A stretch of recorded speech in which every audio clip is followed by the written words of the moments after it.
Let me, just to kind of get a feel for who's in the audience. I know you guys name cities after various elected officials, and I've heard some really good reports about the city of Nunnelee, but where are you? Stand up. Hey, all right. Wow. Now, what I'm not going to do, I hear, my son Nathan attended Boise State several years ago. In fact, was here with Cortez Moss.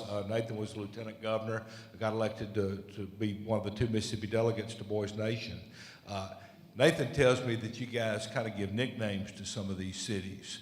And I'm not going to ask if you've given the city of Nunnelee a nickname. All right. Let me also, I know you're from all over the state, regardless of what city you're in. If you're here from the 1st Congressional District, stand up. Let me just see roughly how many people we have from the 1st Congressional District. Wow. All right, we're well represented. That's great, thank you. Well, I think there really are 2 groups that before we get started, I need to recognize. First is the Mississippi American Legion.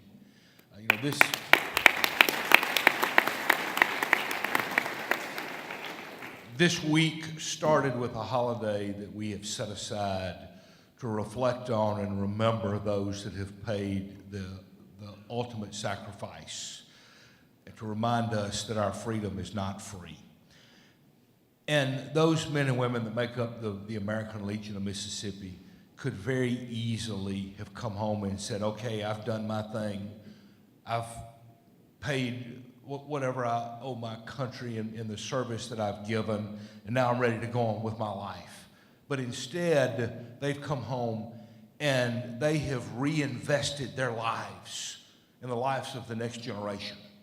And we don't need to take that for granted. So American Legion, thank you for what you do. The other group, and there may be some people here represented, are the folks at Mississippi State. They have actively gone out and recruited Boys Nation. And I know they've put some pretty good scholarship money on the table for all of you delegates. And I think it's just appropriate to recognize those folks at Mississippi State that have made this event possible.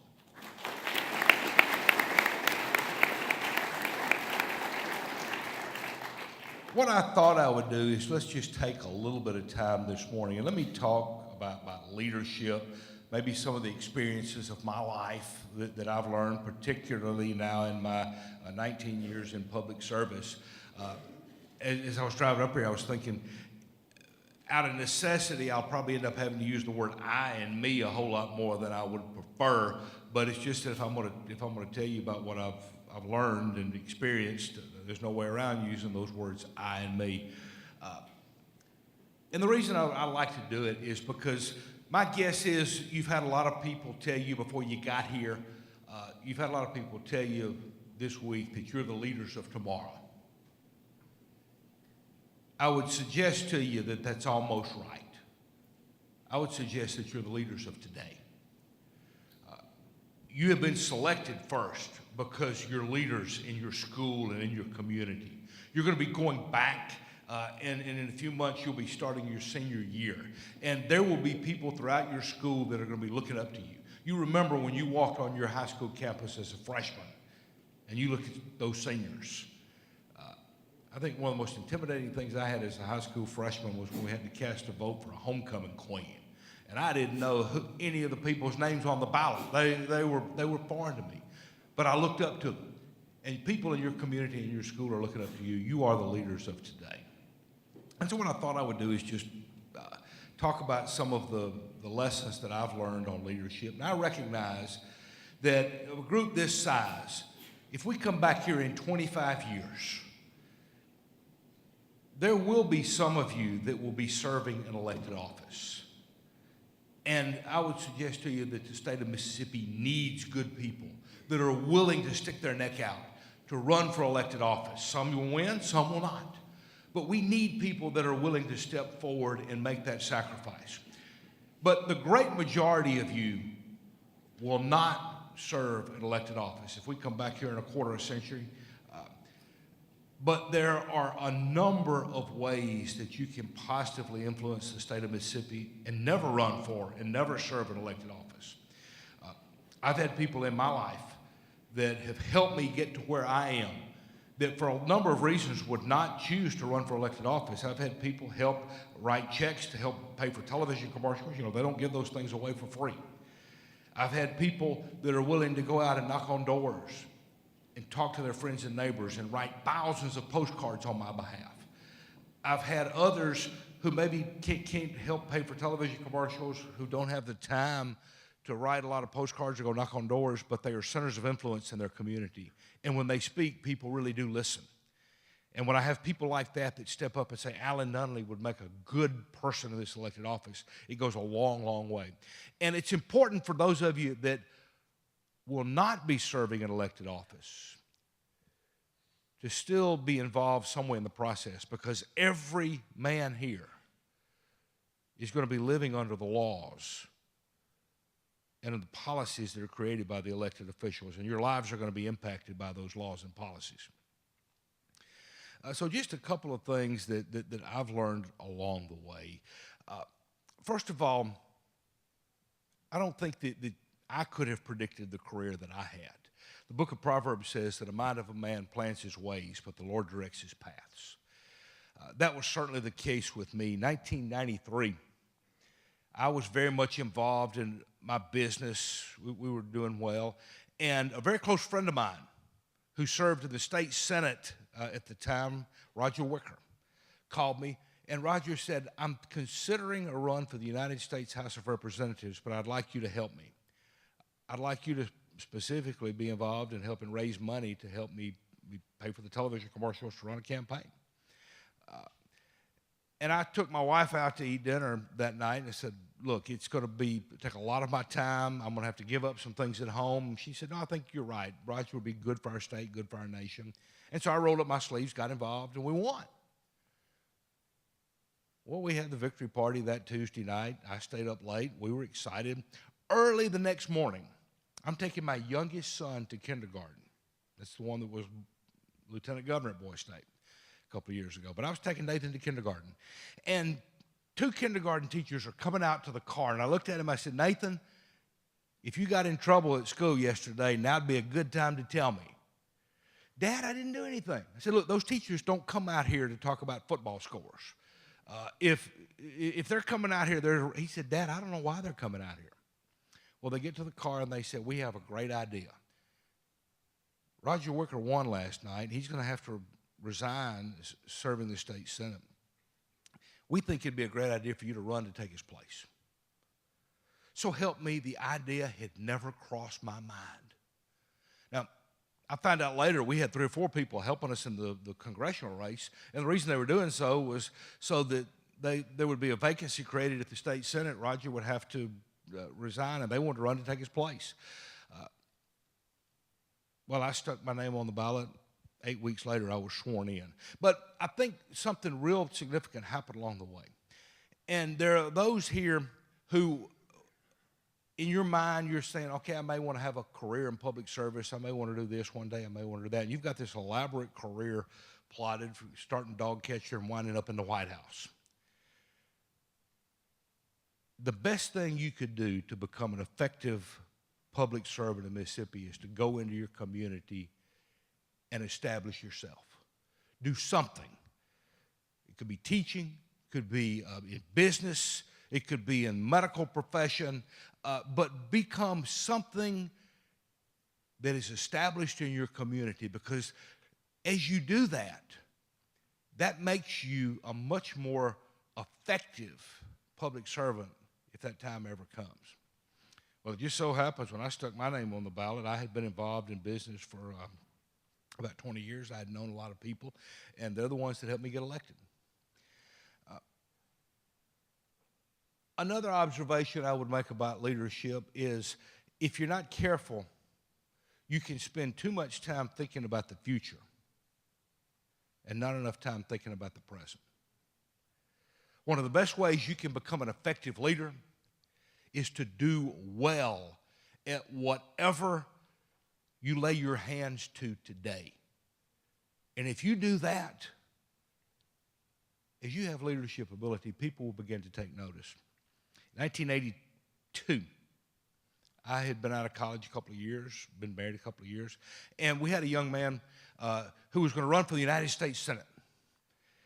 I believed in him. I felt like that he represented the future. And I had a job in sales. I was traveling all over Mississippi, so it just seemed like it was natural. I could load up his materials in my car.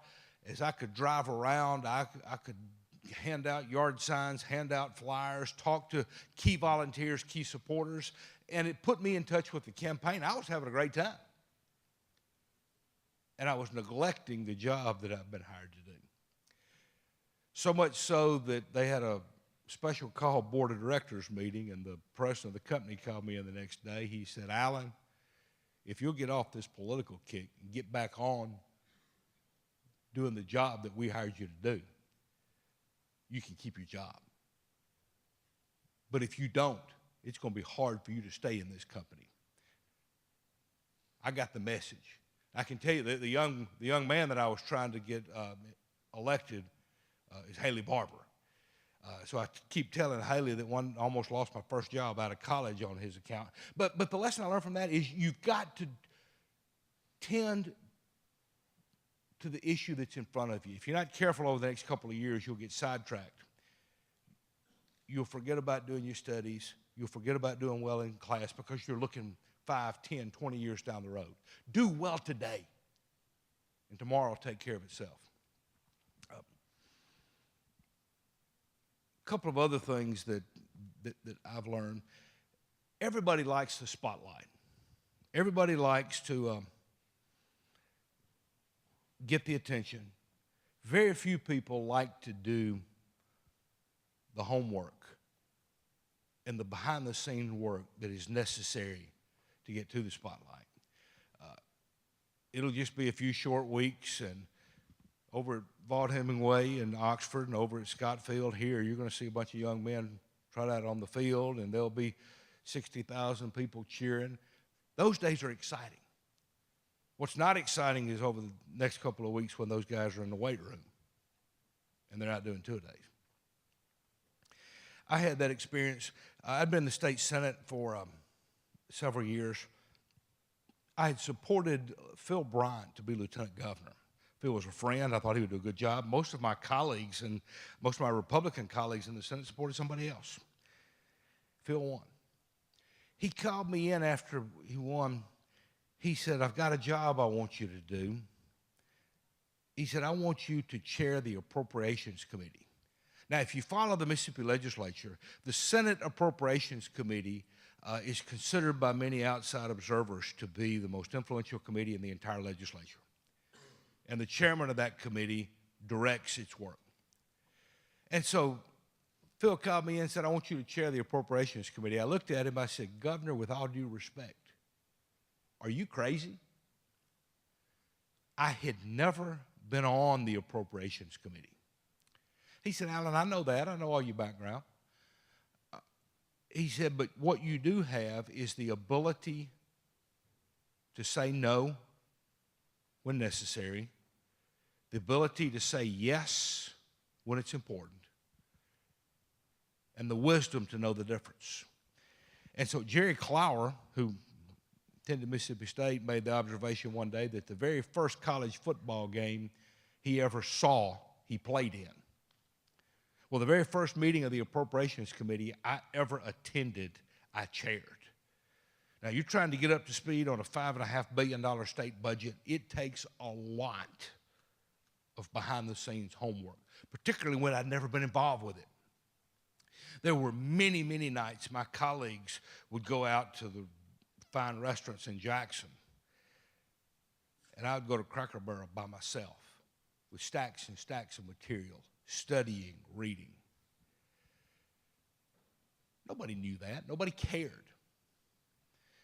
That was in January of 2008.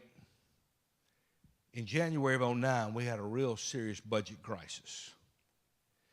So much so that we didn't get our budget adopted on time. The state fiscal year starts July 1. We're in the middle of June. We still don't have a budget adopted. And if we don't get a budget adopted by July 1, then all of state government closes down. Prisons, highway patrols, anything you think of with state government cannot operate. You talk about pressure. We're trying to get things done. And it was about 10 o'clock one night. Senate was still in session. I was in the lieutenant governor's office. He said, Alan, the senators are getting real restless. Would you mind going out and giving them a report as to exactly where we are? Because they're getting calls back home. I'd be glad to. So the lieutenant governor calls us into session, 10 o'clock. I get up and I give about a 10-minute report. I thought that was going to be the extent of it. I didn't have any notes. I'd gone from the lieutenant governor's office to the floor of the Senate. Didn't have any notes. I gave the briefing, 10 minutes, just as I'm getting ready to sit down. One of my colleagues jumps up and said, will the chairman yield for a question? Sure, be glad to yield for a question. And he asked his question, and I answered it. As I was concluding that answer, somebody else popped up. Will the chairman yield for a question? An hour and a half later, I sat down. I didn't have one note. It was all up here. Because I was able to answer their questions, I had their confidence and their support. And a couple of days later, when we did bring out a budget, because I had that confidence and support, we were able to get it adopted. That didn't just happen. That came from those hours and hours at Cracker Barrel by myself. Let me get two other quick things, and then I'll maybe hear what's on your mind, hear your questions. To be an effective leader, you've got to know what you believe. Now, that does mean listen to other people. I'm not the only one that has good ideas and good answers. I go out and I listen to other people. I take their thoughts, their concerns into consideration. But at the end of the day, I've got to live with the decisions I make, and the only way I can do that is to know what I believe. I'll give you two examples there. I had an experience in the state Senate. My wife tells me she can go to the grocery store in about 10 or 15 minutes. It takes me 2 hours. Well, I was on a Sunday night. I went to the grocery store, minding my old business, walking the cart up the aisle, and I ran into this guy. Alan, I'm so glad I ran into you today. There's this vote that's going to be coming up next Tuesday or Wednesday. And I cannot believe that the Mississippi legislature would even consider voting on something that dumb. This is the dumbest idea that I have ever heard. Now, Alan, I worked hard to get you elected, and I know that you're going to vote no. If you vote no, that tells me you're as smart as I thought you were, and I want to try to get you elected governor. But if by chance you're thinking about voting yes, let me tell you up front, if you vote yes, I promise you I'm going to do everything I can to get you beat. So we engaged in a meaningful conversation. I said, tell me why you think this idea is so bad. We talked about it. I moved on. Literally, I walked around the aisle, was going back up the next aisle, minding my own business. See, I learned I don't buy frozen food and ice cream and stuff because it'll all melt. And I run into this woman. Alan, I am so glad to see you tonight. There's this vote that's coming up next Tuesday or Wednesday. Now, I know you're going to vote yes. Now, I helped you get elected. I got out and knocked on doors for you. And if you vote yes, I want to work to help you get elected governor.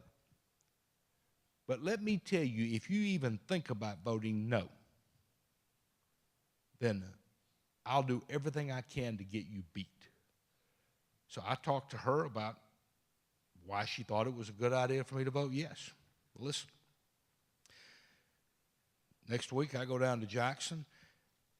It's Wednesday, the vote comes up. Now, the way the Mississippi Senate handles votes is unlike the House, where they push buttons and vote. In the Senate, they actually call the roll, and you have to answer aye or no. What you can't do is, as they're going alphabetically down the roll, call a 30-second timeout and say, look, I want to think about it some more. What you can't do is say, I like part of it, so I want to vote 60% yes and 40% no. You got to make a decision.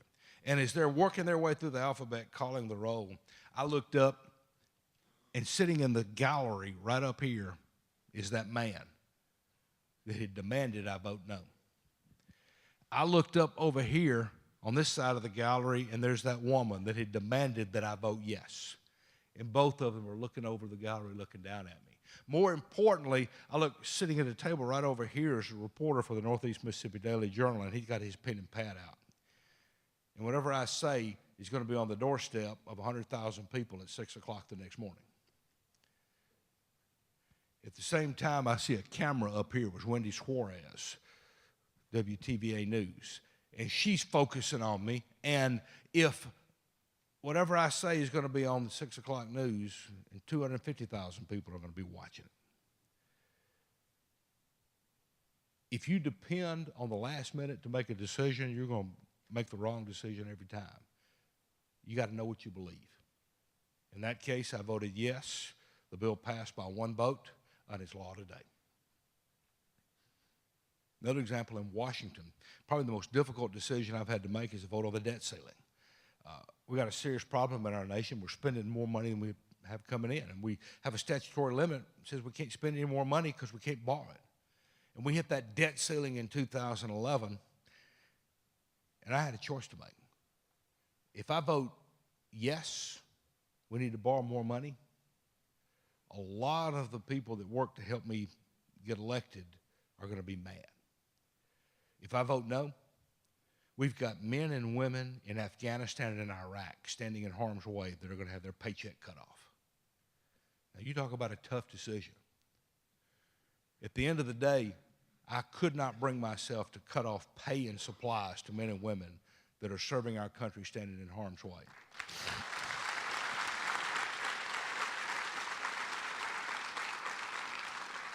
And so I think I made the right decision. One final thing that I'll bring up, and then I'll really would be interested in hearing what's on your mind.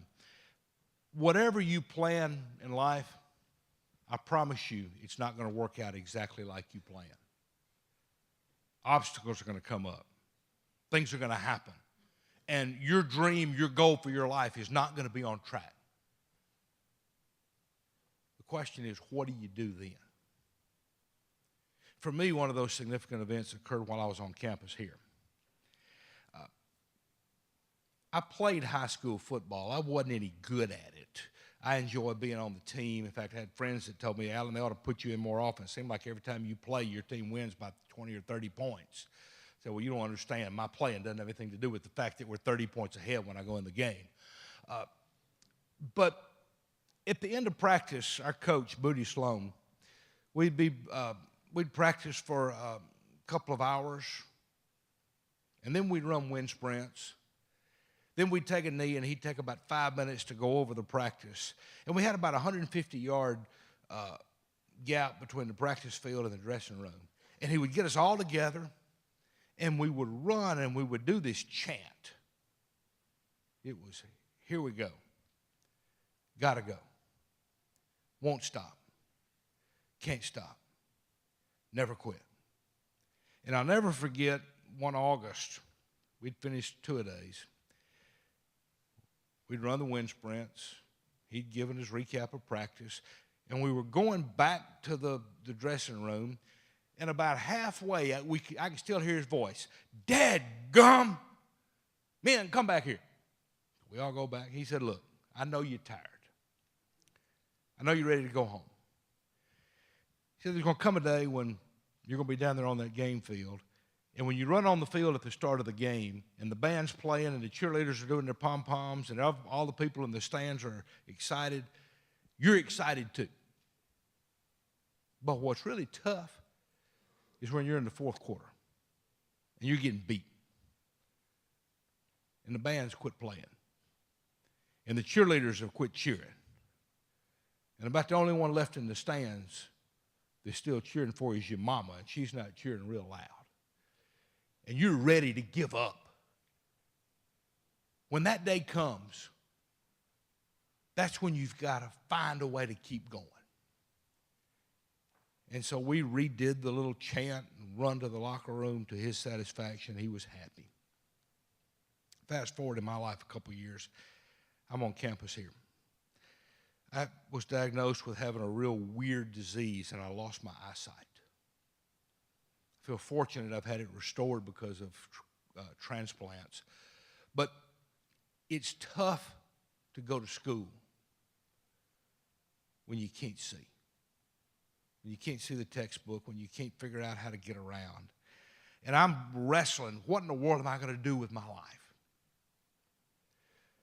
I had been on campus for a couple of years, so I had seen the layout of the campus. I had my mind's eye how to get around, and a lot of times I could get around by myself. And I'll never forget, it was one spring day. I was just across the drill field. I was on my way to class, and I stopped. And what's going through my mind is, today would be a really good day to withdraw from college and go home. It was just too tough. And I really had a conscious decision to make. Do I go on into McCool Hall and go to class? Or do I go over to Allen Hall to the registrar's office and withdraw? And that day I made the decision, I'm going to McCool Hall. To be honest, I did not know if I could finish the semester. I did know I could finish the day. And as I made my way to McCool Hall, I heard my steps walking. I didn't do it on purpose. But with each step, I reflected back on Coach Sloan's chant. Here we go. Gotta go. Won't stop. Can't stop. Never quit. Because he invested his life in an inferior college football player,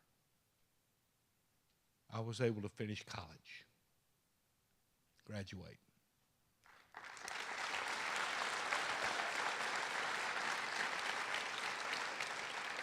And so I'll leave you with a challenge that yeah, you're going to have obstacles. When those obstacles come up, don't stop. Can't stop. Never quit.